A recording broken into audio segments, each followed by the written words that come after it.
Hello everyone, आज आम्ही आलो आहोत अप्पूघर पुणे येथे आणि आजचा ब्लॉग खूप छान असणार आहे, खास करून किड्स आणि फॅमिलीसाठी. चला तर मग आता आपण राईड सेक्शनकडे जाऊया. इथे खूप साऱ्या राईड्स आहेत, वातावरण पण खूप मस्त आहे.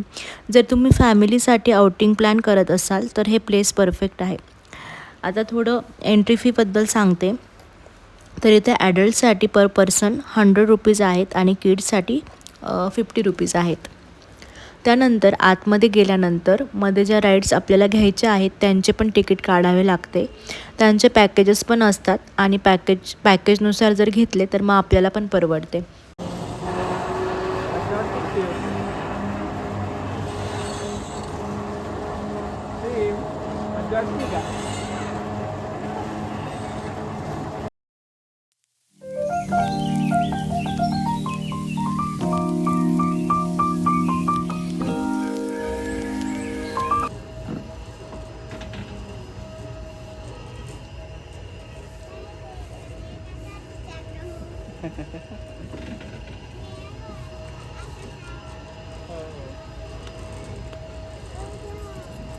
चल पटकन. आता आपण कोणत्या राईडला चाललोय? कोणत्या राईड?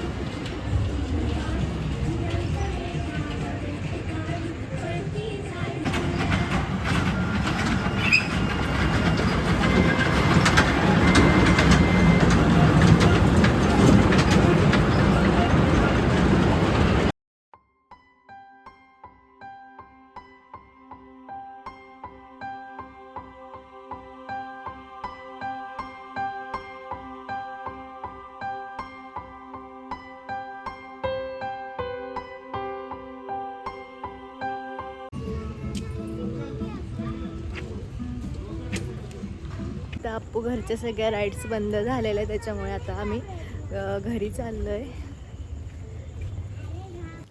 त्यानंतर येताना मी उसाचा रस घेऊन आली होती. उसाचा रस उन्हाळ्यात थंडावा देतो, स्किनसाठी पण चांगला आहे, इम्युनिटी वाढवतो, तसेच जे शरीरातील टॉक्झिन्स आहेत ते बाहेर काढण्यास मदत करतो. त्यानंतर इथे मला फेस पॅक लावायचा होता, तो पण मी लावून घेतला. इथे मी मम्माअर्थ उपटन फेस पॅक यूज केला आहे. तो पॅक मी 10 ते 15 मिनिट ठेवला आणि नंतर थंड पाण्याने वॉश केला. त्याने छान ग्लो येतो फेसवरती.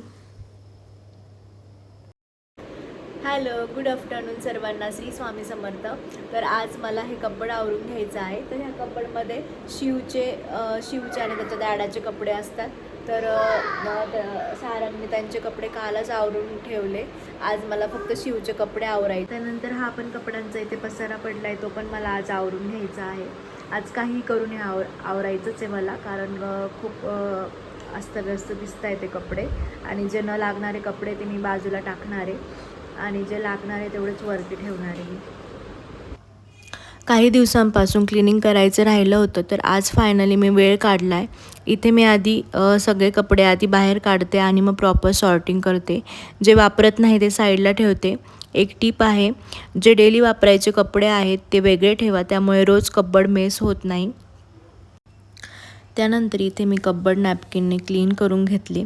जी जमा झालेली डस्ट वगैरे असते ती सर्व क्लीन केली. त्यानंतर कप्बडमध्ये मी कापूर ठेवला. कप्बडमध्ये कापूर ठेवल्याने कपड्यांना छान फ्रेश स्मेल येतो आणि सगळ्यात इम्पॉर्टंट म्हणजे किडे होत नाही. जर कपाटात ओलसर स्मेल येत असेल तर तो पण कापूर ठेवल्याने कमी होतो. त्यानंतर इथे सर्व कपडे मी फोल्ड केले.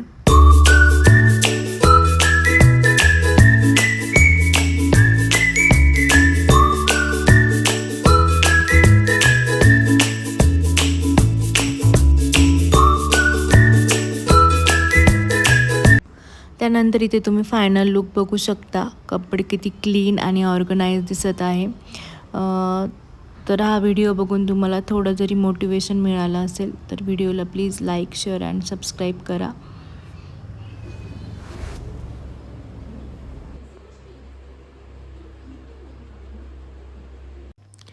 त्यानंतर इथे मला बनाना शेक बनवायचा तर शिवसाठी, तर त्याला पण मला हेल्प करायची होती, तर तो मला इथे हेल्प करत होता.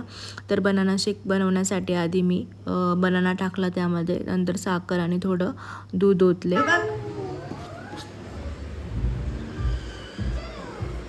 पिऊन सांग कसं आहे.